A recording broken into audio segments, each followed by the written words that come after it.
Kalau engkau ada sampai saat ini, karena Tuhan. Yang setuju katakan amin.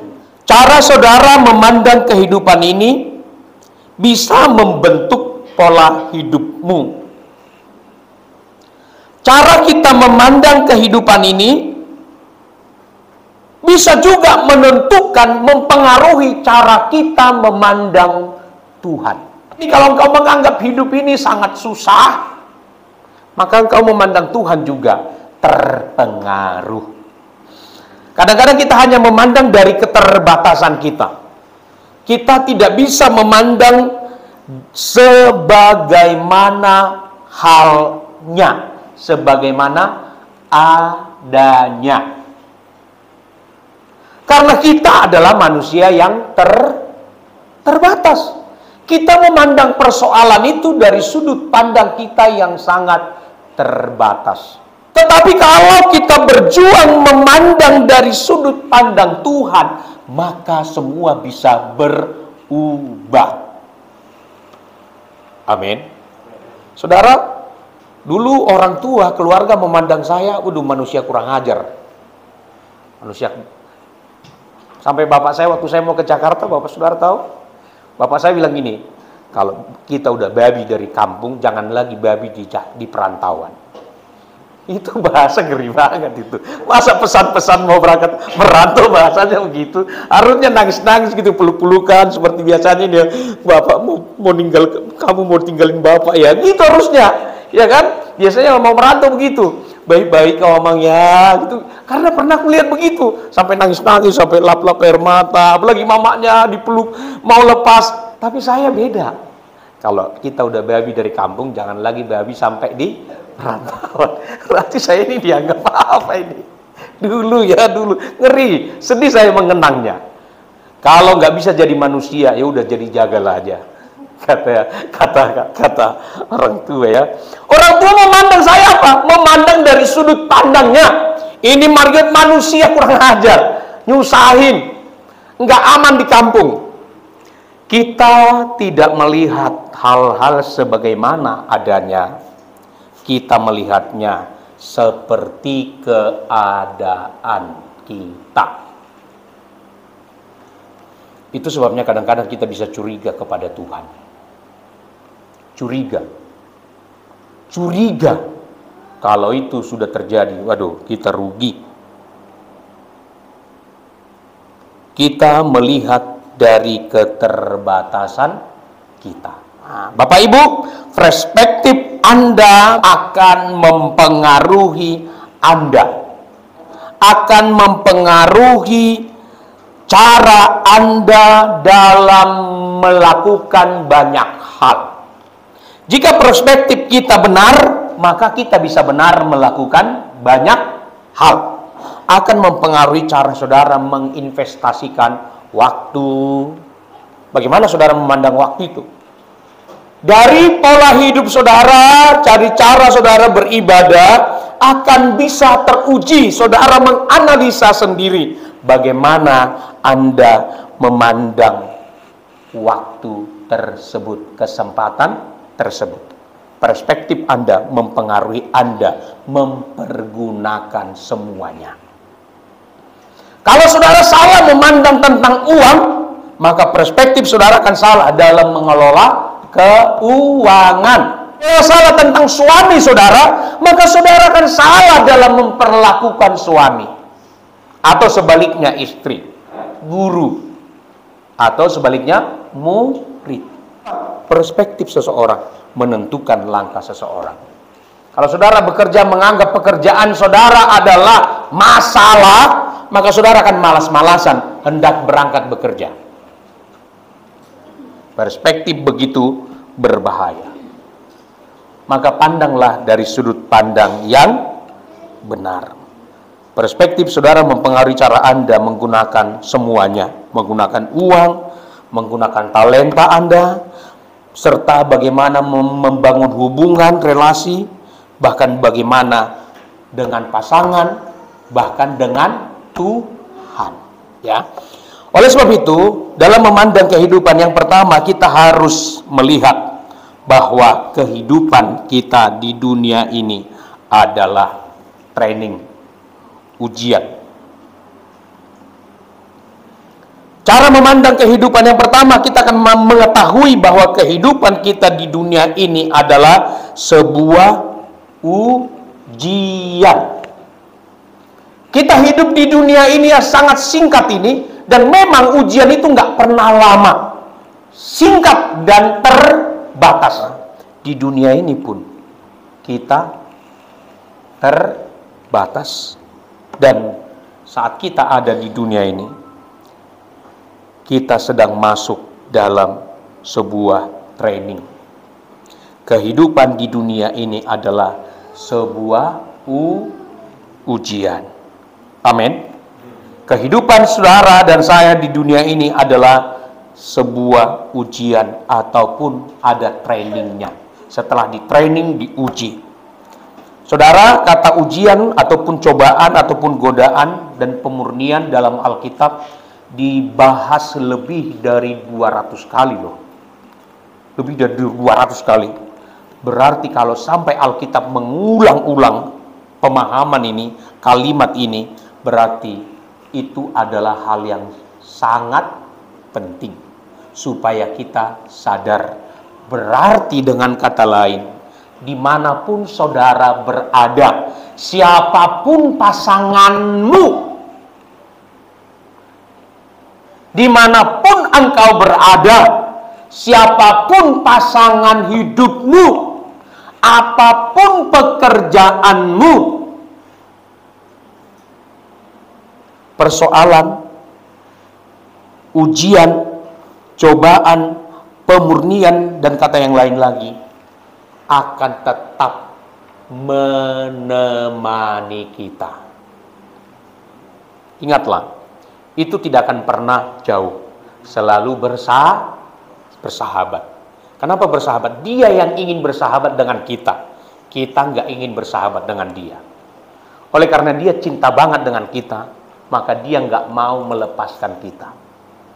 Sadarlah Bapak Ibu Saudara, pencobaan, ujian, godaan, pemurnian itu yang kata-kata yang diulang-ulang lebih dari 200 kali dalam Alkitab. Berarti kita harus sadar, itu akan menjadi warna dalam hidup kita. Dimanapun engkau berada, akan ada namanya ujian. Dimanapun saudara berada, pasti akan ada namanya godaan. Godaan masing-masing saudara dengan yang lain bisa berbeda. Godaan terhadap saya dengan godaan terhadap saudara bisa berbeda.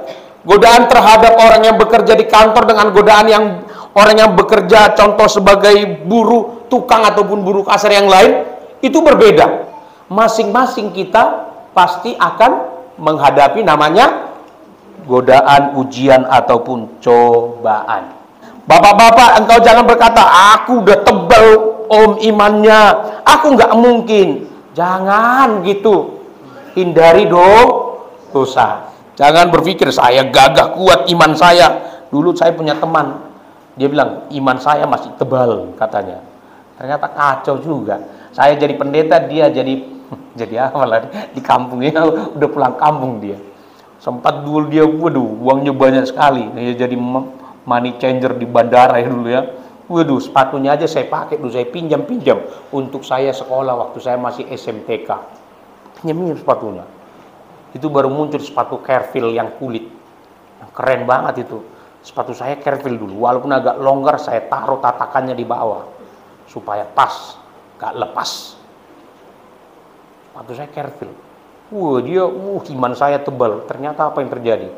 Banyaknya uang yang dia kelola nggak mampu dia. Itu masih saudara mamanya Freddy. Masih iman saya tebal katanya. Ya saya yakin aja karena dia anak seorang pendeta gitu ya. Yakin aja. Ternyata keok juga. Jadi Bapak Ibu Saudara, sadarlah Samson yang begitu gagah aja roboh. Maka ibu-ibu, wanita-wanita, berbahagialah engkau menjadi wanita. Engkau punya potensi dan engkau punya kekuatan untuk membuat lebih baik. Amin.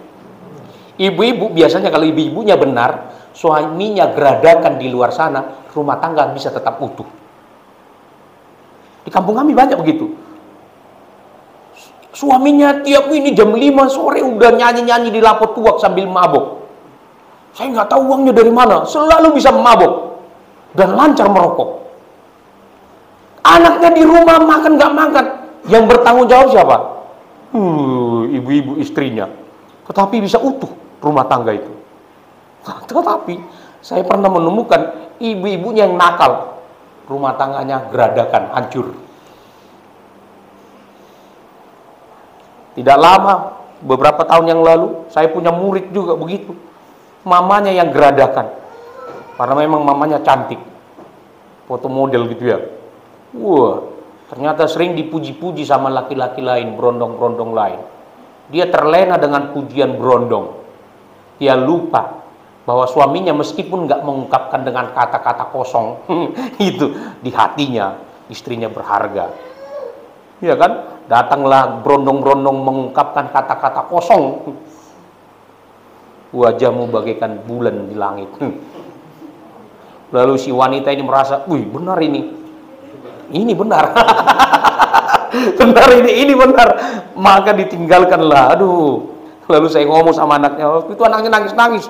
Untung ada temannya satu orang lagi. Kalau enggak dikirain saya aniaya itu anak. Laki-laki. Nangis-nangis sampai ceguh. Aduh Tuhan, saya pikir untung ada temannya. Kalau enggak, bisa salah sangka orang. Nangis dia. Lalu kamu satu gereja sama mamamu? Iya.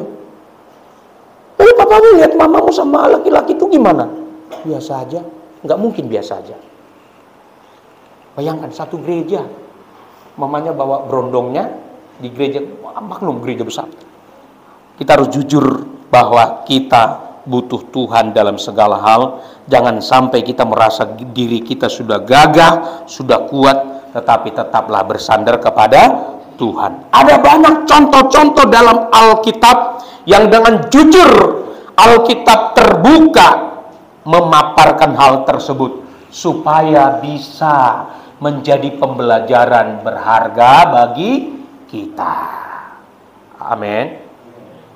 Pandanglah segala sesuatu, pandanglah kehidupan ini dengan bijaksana. Amin. Yang kedua, Bapak Ibu Saudara, yang pertama tadi kehidupan ini di dunia ini adalah satu ujian atau training. Yang kedua, kehidupan di bumi ini adalah sebuah kesempatan, sebuah kepercayaan, sebuah anugerah. Lihatlah bahwa kehidupan kita di bumi ini meskipun sangat singkat durasinya, bahwa hidup kita di dunia ini adalah sebuah kepercayaan. Tuhan yang mempercayakan hidup bagi saudara dan saya. Tuhan yang memberikan saudara dan saya sebuah kesempatan untuk hidup meskipun sangat singkat durasinya. Tuhan yang memberikan kita anugerah dalam hidup ini. Pandanglah bahwa hidup ini adalah sebuah kesempatan bagi kita. Maka kita harus menggunakan kesempatan itu dengan bijaksana. Pemazmur berkata dalam Mazmur 90, ajarlah kami Tuhan menghitung hari-hari kami sedemikian rupa agar kami beroleh hati yang bijaksana. Maka pandang kehidupan ini adalah sebuah kesempatan. Saudara punya kesempatan untuk beribadah, untuk menata diri hari demi hari untuk lebih baik hidupnya. Hidup ini adalah kesempatan. Dan kalau saudara sadar, kesempatan yang kita miliki saat ini adalah kesempatan yang sangat berharga. Kalau boleh saya saya mau katakan, sebenarnya hidup ini di ujung tanduk dan tragis. Tragis Bapak Ibu Saudara hidup ini. Sadar nggak bahwa hidup ini tragis? Tragisnya di mana? Kita nggak punya kekuatan apapun untuk mempertahankan hidup ini. Kalau Tuhan berkata kembali kita. Minggu lalu saya ke rumah sakit Mitra ya. Ketua kami butar-butar, sedang sekarat. Saya lihat, waduh Tuhan. Betapa tragisnya hidup ini. Harus pakai selang ke dalam, lalu dibolongin. Hidup ini tragis. Kalau saudara memiliki kesempatan dalam kehidupan ini yang sangat singkat ini, pergunakanlah semaksimal mungkin. Tragis hidup ini. Saudara bisa bertemu dengan orang-orang di luar sana yang tidak sama sekali menghargai saudara, tidak menghargai nyawa saudara, tidak menghargai prestasi saudara. Tragis hidup ini. Meskipun saudara sudah berbuat baik, dianggap semuanya sampah. Hidup ini tragis. Sebaik apapun yang engkau lakukan, tidak dianggap sama sekali. Bahkan kebaikan yang saudara lakukan bisa dipandang malah justru kebalikannya, dianggap menjadi suatu hinaan. Tetapi saya mau sampaikan, tidak salah berbuat baik. Tetaplah berbuat baik. Amin. Meskipun engkau tidak dihargai, meskipun saudara tidak dihormati, meskipun segala kebaikan yang saudara berikan dianggap semuanya adalah bualan belaka, no problem. Tapi Tuhan pasti akan memandangnya. Amin. Saudara pernah berbuat baik kepada orang lain, malah orang lain membalas justru kebalikannya? Tetaplah berbuat baik. Kenapa? Karena perbuatan baik yang saudara lakukan adalah merupakan kesempatan yang berharga. Amin. Maka pergunakan dengan baik. Bapak-bapak, ibu-ibu yang masih punya orang tua, masih punya mertua, pergunakanlah waktu berbuat baik kepada mereka. Amin. Meskipun nggak dianggap oleh yang lain, nggak apa-apa. Tuhan yang menganggap. Sebisa mungkin jangan lukai orang tuamu. Sebisa mungkin jangan lukai mertuamu. Sebisa mungkin upayakan supaya Tuhan yang melihat dari surga bangga dan tersenyum melihat saudara yang memperlakukan mereka dengan cara bijaksana. Amin. Katakan amin. Meskipun engkau mungkin melihat enggak pantas pagem mereka dihormati lagi, bukan orang tua begitu, enggak usah menghakimi. Itu bukan urusanmu. Itu penghakiman adalah milik Tuhan. Amin. Kalau mereka masih hidup, tetap nyusahin. Kalau nyusahin, puji Tuhan, engkau punya kesempatan disusahin. Tuhan akan mengganti kesusahanmu. Bisa amin enggak? Amin ya. Jadi bahwa kehidupan di bumi ini adalah sebuah kesempatan atau kepercayaan. Kita tidak memiliki apapun selama kita berada di bumi yang sangat singkat ini. Sebab semuanya adalah kepercayaan dari Tuhan. Coba Pak Kenzo buka dulu Mazmur pasal yang ke-24 ayat 1 sampai ayat yang 2. Supaya kita memandangnya dengan sempurna. Bahwa kehidupan ini adalah sebuah kesempatan, anugerah. Kalaupun kita bisa melakukan sesuatu, apapun yang kita punya, semuanya bersumber dari Tuhan. Kalau saudara punya hidup, kalau saudara punya receh, uang, saudara punya properti, harta, semuanya dari Tuhan. Tuhan yang mempercayakannya. Saudara adalah pengelola, bukan ownernya. Ownernya siapa? Tuhan. Kita hanya dipercaya. Kita hanya punya kesempatan mengelolanya. Maka kalau saudara punya kesempatan mengelolanya, lakukan dengan bijaksana. Kalau bisa berbuat sesuatu yang baik, tetap berbuat yang baik. Amin. Kalau saudara bisa menolong orang lain dengan rezeki, harta yang Tuhan titipkan bagi saudara, lakukan dengan baik. Amin. Jangan bersungut. Kalau saudara bisa mendukung pekerjaan Tuhan, memberikan persembahan yang terbaik, lakukan dengan baik. Amin. Sebab yang saudara lakukan adalah datangnya dari Tuhan. Karena saudara yang persembahkan, korbankan itu adalah kesempatan bagi saudara untuk bisa menopang pekerjaan Tuhan. Semuanya kita sadar dari Tuhan. Ada satu lagu yang kayaknya keren gitu ya. Ku tak membawa ya apapun juga saat ku datang ke dunia. Amin. Ku tinggal semua.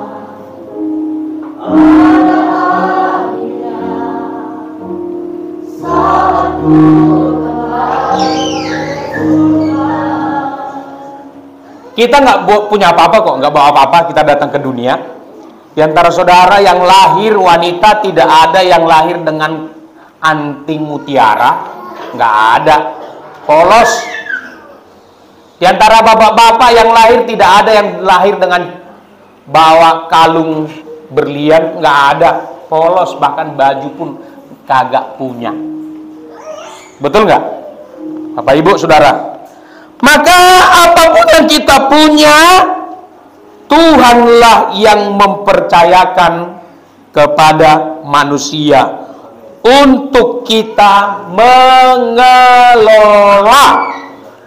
Katakan amin. Sejak semula manusia Tuhan berikan satu kepercayaan.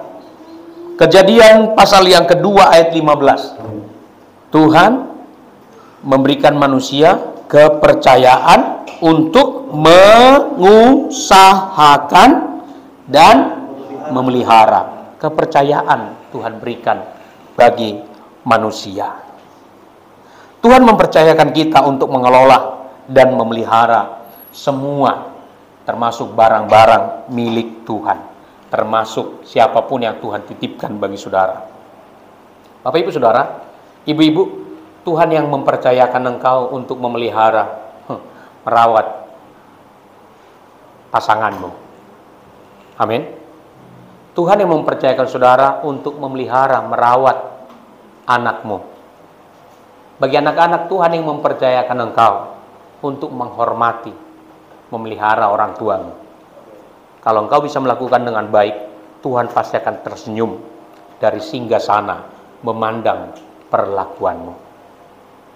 Kalau itu memang menjadi habit, menjadi pondasi, menjadi dasar dalam hidup kita, bukan menjadi suatu paksaan, tetapi menjadi suatu gairah yang kita yakini bahwa itu adalah model hidup kita, gambar Kristus yang kita wujud nyatakan dalam hidup kita. Kita tidak akan pernah mengeluh, apalagi bersungut-sungut melakukannya. Kita akan memandang, Tuhan terima kasih, walaupun sulit, tapi aku berjuang melakukannya. Beri aku kekuatan dan beri aku kesempatan. Di sisa umurku, aku mau berbuah untuk kemuliaan Tuhan. Itu yang kita lakukan. Bapak Ibu Saudara, sadarlah bahwa semua adalah kesempatan bagi kita untuk membuktikan cinta kita kepada Tuhan. Semua yang kita punya adalah menjadi suatu kesempatan bagi kita untuk membuktikan cinta kita kepada Tuhan.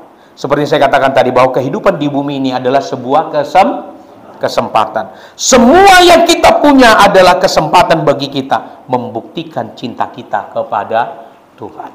Kalau saudara melakukan apapun, melayani, adalah kesempatan bagimu untuk membuktikan cintamu kepada Tuhan. Amin. Saudara berkorban untuk mendukung pekerjaan Tuhan, itu adalah bukti cintamu kepada Tuhan. Tuhan mempercayakan aku berkat sekian, aku akan berkorban, mengorbankan sebagian itu sebagai bukti cintaku kepada Tuhan. Dan Tuhan berikan kita kehendak bebas dalam melakukannya. Kita diberikan kesempatan dalam kehendak bebas. Kalau saudara punya talenta untuk melayani Tuhan, saudara pergunakan sebagai kesempatan untuk membuktikan cinta kepada Tuhan. Amin. Saudara bisa setia kepada pasangan saudara, itu adalah kesempatan berharga bagimu untuk buktikan cintamu kepada Tuhan. Fokusnya Tuhan, bukan kepada yang kita lihat. Fokusnya kepada Dia yang tidak kita lihat secara kasat mata. Maka kita tidak akan pernah menyesali apapun yang kita alami. Bapak Ibu Saudara, semua itu adalah kesempatan. Yang kedua, Bapak Ibu sadarlah bahwa semakin banyak yang diberikan Tuhan bagi saudara dan saya, semakin besar pula tanggung jawab yang diharapkan oleh Tuhan. Lukas pasal yang ke-12 ayat yang 48. Semua datangnya dari Tuhan. Kita harus sadar. Kita bertanggung jawabkan. Anak yang Tuhan percayakan sama kita, kita bertanggung jawabkan satu kelak di hadapan Tuhan. Kalau salah, kita akan mempertanggungjawabkannya. Maka yang punya orang tua yang punya anak, tanggung jawab bagi saudara mendidik anak saudara menjadi, mereka harus bertumbuh menjadi orang yang mencintai Tuhan. Anak-anak yang punya orang tua masih hidup, tanggung jawab bagimu bagaimana membahagiakan, menghormati orang tua. Masing-masing kita dituntut tanggung jawab. Enak Pak, nggak ada. Ya mintalah engkau nggak terlahirkan di dunia ini supaya nggak ada tanggung jawab. Tetapi semua akan dituntut tanggung jawab.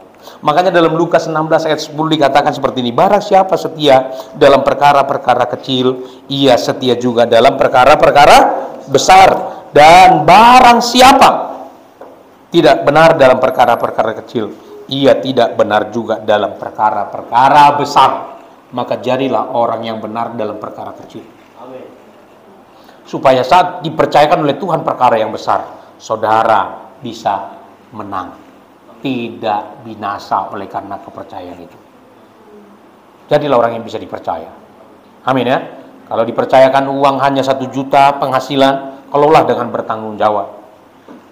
Kalau dipercayakan uang 2 juta, kelola dengan bertanggung jawab. Kalau dipercayakan miliaran, kelola dengan bertanggung jawab. Kalau dipercayakan nanti triliunan, mudah-mudahan muncul orang-orang dipercaya mengelola triliunan. Kelolalah dengan bertanggung jawab. Lakukan dengan bijaksana. Pertanyaan bagi kita Bapak Ibu Saudara menjadi perenungan bagi kita. Di akhir khotbah saya ini, saya ingin bertanya, apakah saudara pernah mengalami akhir-akhir ini hal-hal yang membuat saudara sadar bahwa itu adalah ujian dari Tuhan? Itu pernah nggak bertanya? Bahwa apa yang saudara alami akhir-akhir ini adalah merupakan ujian dari Tuhan? Bisa nggak saudara sadar itu? Itu ujian. Mau itu enak ataupun tidak enak, itu bisa ujian dari Tuhan. Jadilah lulus dalam hal itu. Amin ya. Saudara bisa nggak menyadarinya bahwa apa yang saudara alami akhir-akhir ini adalah ujian dari Tuhan?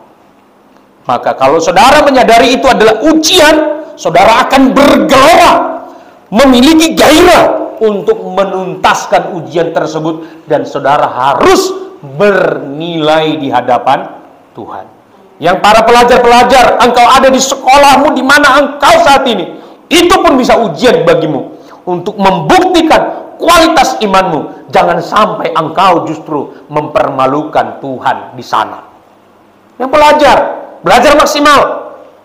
Para pelajar, amin. Jangan di waktunya belajar malah mikirin pacar. Waktu belajar ya belajar, bukan mikirin pacar. Lalu bikin status-status bagaimana supaya dilirik oleh orang lain. Nggak perlu. Nanti juga kalau engkau sudah ini, waktunya tepat, Tuhan akan kirimkan yang paling baik. Yang kedua, terakhir, saya mau tutup. Apakah hal-hal besar yang Tuhan percayakan bagimu? Kira-kira ada nggak yang kau pikirkan hal-hal yang besar yang Tuhan percayakan bagimu dan engkau akan melakukannya untuk kemuliaan Tuhan? Apa hal yang besar? Saya nggak tahu. Tanya, apa Tuhan hal yang besar itu? Apakah aku harus bagaimana punya kesempatan berharga untuk membahagiakan orang tua, mertua, atau apapun? Lakukanlah. Tuhan pasti akan menolongnya. Amin.